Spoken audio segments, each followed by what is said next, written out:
नमस्कार। Sunset TV की इस विशेष प्रस्तुति में आप सभी का स्वागत है। मैं हूं दीप्ति दुबे। इस वक्त हम मौजूद हैं इंदिरा गांधी राष्ट्रीय कला केंद्र में और हमारे साथ हैं एक अंतर्राष्ट्रीय ख्याति प्राप्त कलाकार जयदीप मुखर्जी जी।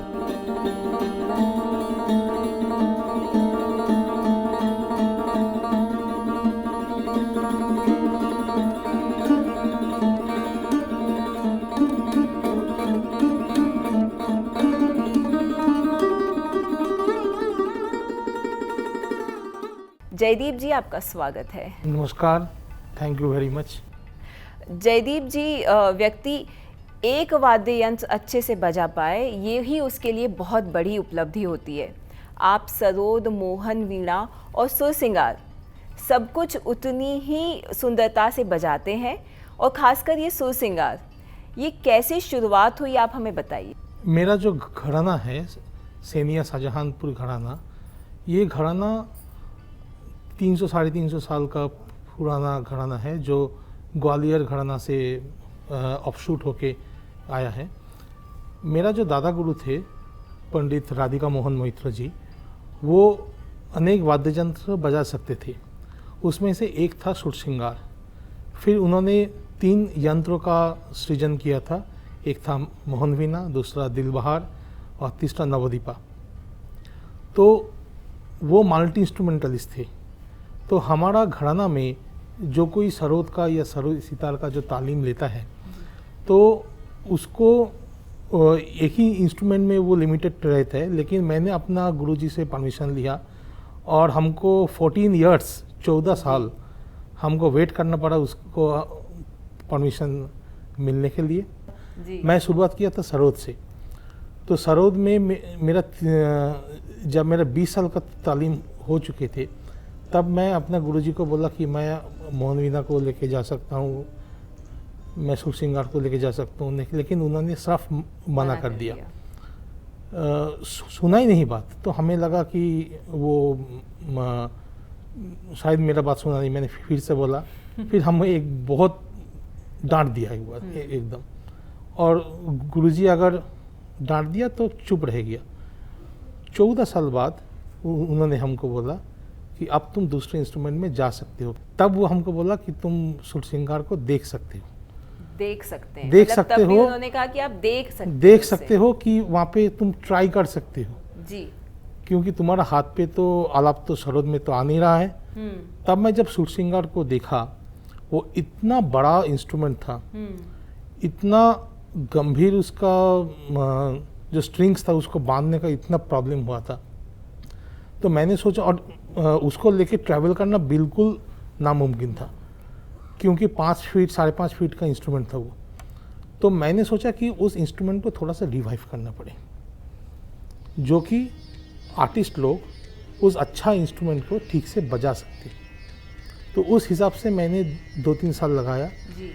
फिर उसका ऊपर कुछ इनोवेशंस भी किए हैं और फिर जाके 2019 में वो जाके कंप्लीट हुआ। फिर उसका कंप्लीट तो हुआ, लेकिन उसको मेन स्टेज पे लाना भी मुश्किल है क्योंकि उस यंत्र का बारे में तो लास्ट 1940s 50s 60s में लास्ट जब वो बजाए गए थे जी। और मेरा दादा गुरु लास्ट परफॉर्मर था सुरसिंगार में, मतलब पब्लिक परफॉर्मर में। तब जब मैंने उसको लाया तब मैं कोशिश किया कि इसको मेन स्ट्रीम में लाने का, sarod, sitar, guitar, violin, flute, इसके साथ साथ। तब मैंने उस पर सफलता मिली।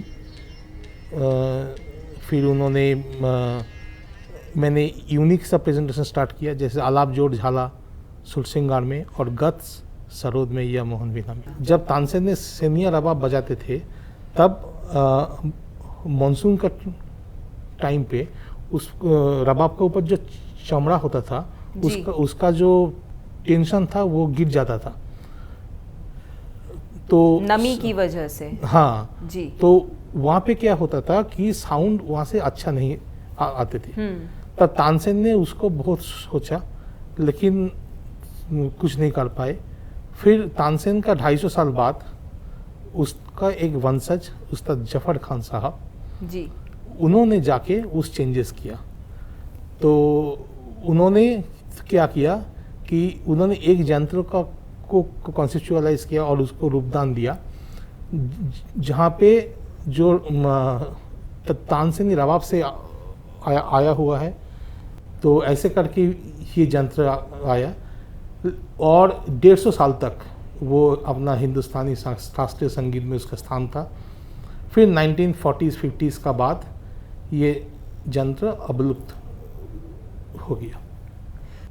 फिर उसके बाद अब आप जो है इस 21वीं सदी में इसे लेके आए लोगों के सामने और हाँ, आप दिखा रहे हैं। क्योंकि मेरा चुनौती था जी कि जैसे मैंने सोचा कि मैं जो सूट सिंगर सीजन करूँगा, जो रिवाइव करूँगा, उसका साउंड और 18 सदी का जो साउंड है कम से कम ऑन पार या उससे सुपीरियर होना चाहिए, क्योंकि साउंड सिस्टम अभी बहुत इम्प्रूव हो चुका है, ऑडियंस का एक्सपेक्टेशन लेवल भी बहुत ज़्यादा हुआ है।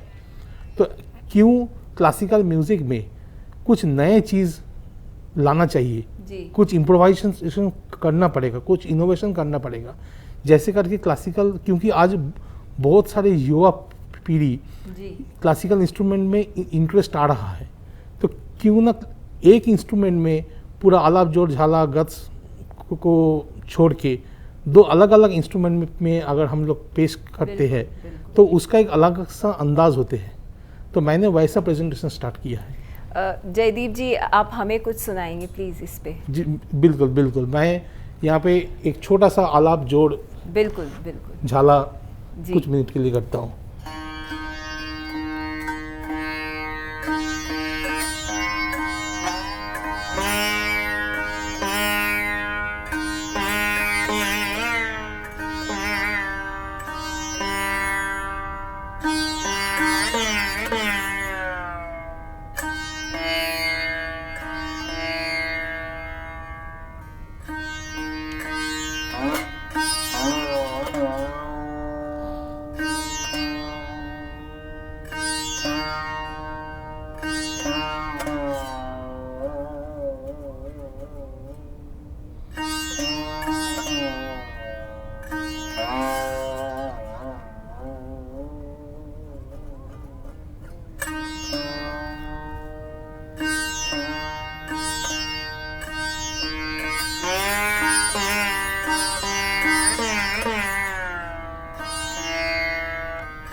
बहुत सुंदर प्रस्तुति जयदीप जी, Thank बहुत you. सुंदर। जयदीप जी, आपने जैसे कि बताया कि किस तरीके से आप इस इंस्ट्रूमेंट से जुड़े, कैसे आपने इसे रिवाइव करने की कोशिश की।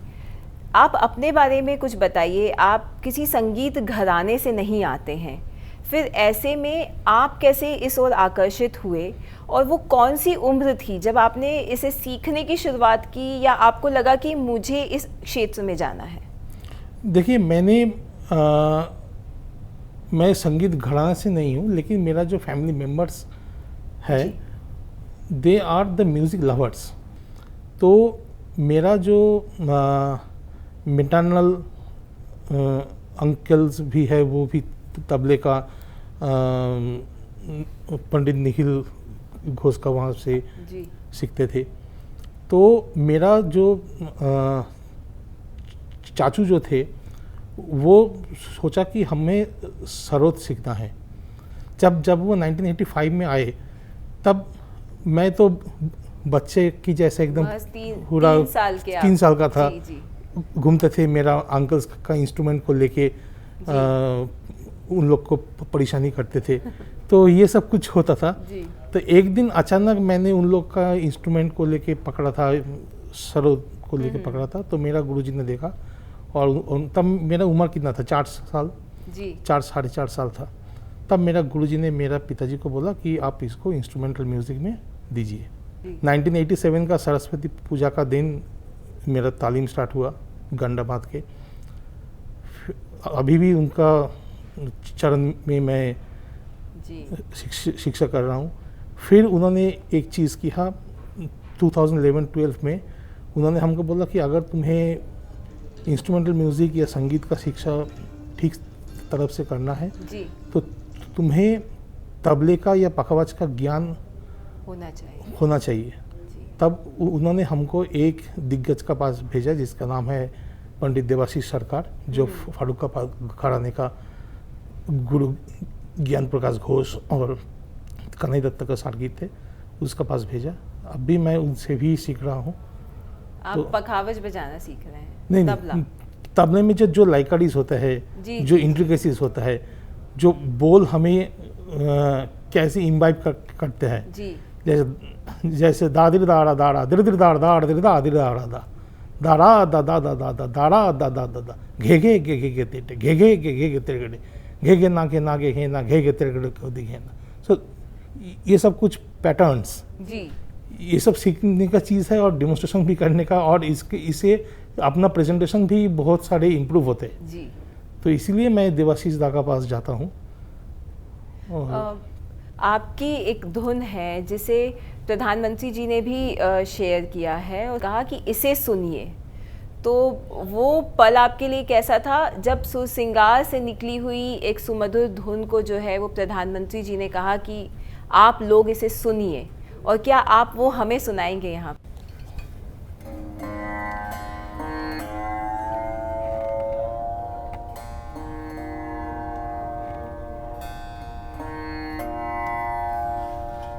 वो राग मियाँ की मल्हार का एक ट्यून था।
ये तक ही था जी। बहुत सुंदर। जयदीप जी, आप अपने साथ एक और वाद्य यंत्र लेके आए हैं, तो इसके बारे में भी हम जानना चाहेंगे, इसके बारे में भी बात करना चाहेंगे। तो इसके बारे में भी हमें कुछ बताइए। ये जो इंस्ट्रूमेंट है, ये इसको को सरोद बोलते हैं, और ये बहुत ही पॉपुलर इंस्ट्रूमेंट है। सब लोग बोलते हैं कि ये सुरसिंगार बड़े भाई है और सरोद छोटे भाई है। छोटे भाई है। लेकिन बात है कि 1940s 50s का टाइम पे क्या होता था, उतना आधुनिक सरोद नहीं बना था। तो इसीलिए आर्टिस्ट लोग को सूट श्रृंगार में आलाप जोड़ झाला और सरोद में गत बजाना पड़ता था।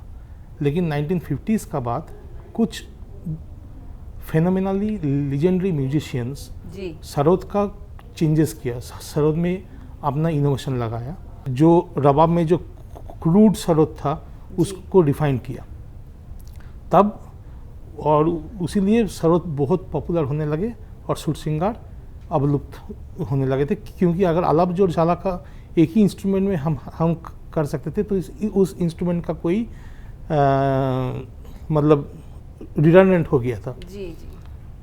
लेकिन मैंने सोचा कि हमारा पास आधुनिक सरोद है तो आधुनिक सूट श्रृंगार भी होना चाहिए और आजकल का जो ऑडियंस है उसको दोनों का ही टेस्ट देना चाहिए। सरोद में मैंने कुछ चेंजेस किया है, जैसे मेरा जो स्केल है वो है बी फ्लैट या ए शार्प, जो अभी कोई सरोदिया नहीं बजाता है। Natural B, natural C sharp में ट्यूनिंग करते हैं, मैं उससे एक हाफ स्केल नीचे बांधा हूँ। मेरा जो तबली है थोड़ा सा बड़ा है जी। इसका जो डेप्थ है हाफ इंच, एक इंच बड़ा है, जिससे साउंड ज़्यादा खेलते हैं। सर कुछ अगर आप हमें सुनाएं। हाँ बिल्कुल।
बहुत सुंदर प्रस्तुति सर। और आपको अब तो मालूम हो चुका है कि सूट श्रृंगार का बाज प्लेइंग स्टाइल और सरोद का प्लेइंग स्टाइल वो बिल्कुल अलग है। बिल्कुल बिल्कुल। तो सरोद में बोल अंग बजाए जाते हैं, जैसे जो डेमोन्स्ट्रेशन मैंने दिया था जी, घे घे घे घे घे तेटे घे घे घे घे तेरे घे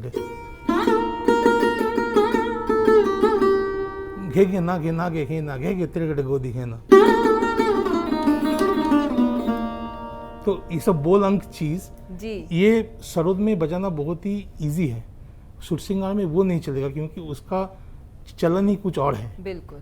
उसका ऑब्जेक्टिव ही कुछ और है। जी जी। तो इसीलिए सूट श्रृंगार couple with sarod can give the best presentations of classical music ever, जो मैं कोशिश कर रहा हूँ। आगे आप लोग का आशीर्वाद, अपना जो ऑडियंस है उन लोग का आशीर्वाद, वही हमको आगे लेके जाएगी। अगर एक बार आपकी फिर से मैं जीवन की यात्रा के बारे में बात करूं तो आप बहुत ही कम उम्र में जो है इन वाद्य यंत्रों में जो है पारंगत हो चुके हैं और इसे आगे भी लेकर जा रहे हैं और आप कई पुरस्कारों से भी सम्मानित हो चुके हैं। इसमें बहुत सारे राष्ट्रीय पुरस्कार हैं, आप अंतर्राष्ट्रीय पुरस्कार भी जीत चुके हैं, अंतर्राष्ट्रीय मंचों पर भी परफॉर्म कर रहे हैं आप।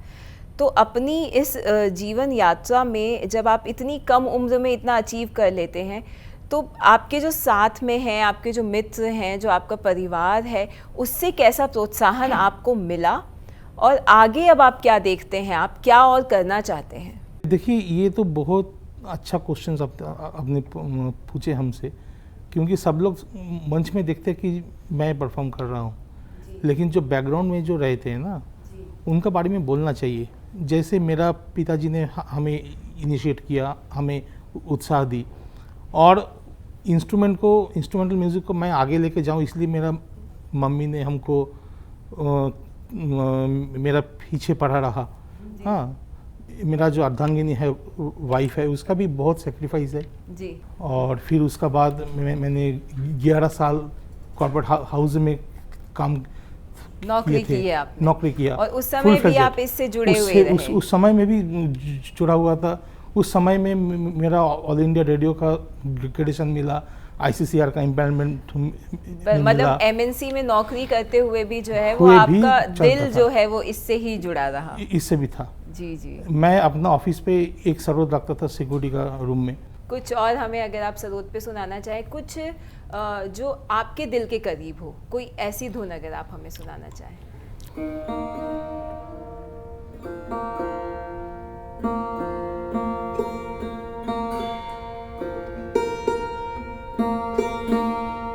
ये एक राग है जिसका राग का नाम है बिहागड़ा, और बहुत ही एक पॉपुलर रविंद्र संगीत है।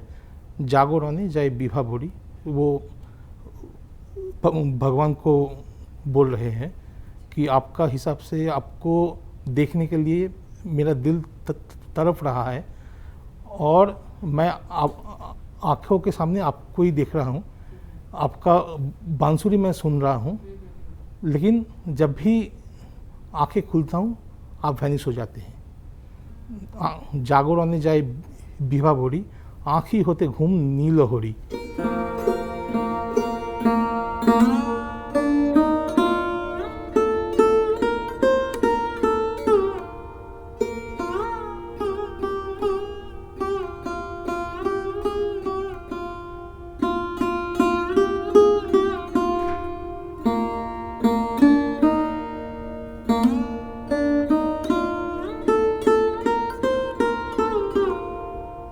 तो यह है ओरिजिनल गाना। जब मैं इसको बंदिश में मैं ट्रांसफॉर्म किया हूँ, वो बंदिश है।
जयदीप जी, हम यही उम्मीद करते हैं कि आप इसी तरीके से उन्नति करेंगे और हमारे देश को जो है वो शास्त्रीय संगीत में और कुछ नया एडिशन ही करके देंगे, इस संगीत में कुछ नया ही आप जोड़ेंगे। आपके भविष्य के लिए हमारी ओर से शुभकामनाएं और हमसे बातचीत करने के लिए आपका बहुत बहुत धन्यवाद। Thank you very much. इस विशेष प्रस्तुति में बस इतना ही। मुझे मेरी पूरी टीम के साथ दीजिए इजाज़त। देखते रहिए सनसेट टीवी। नमस्कार।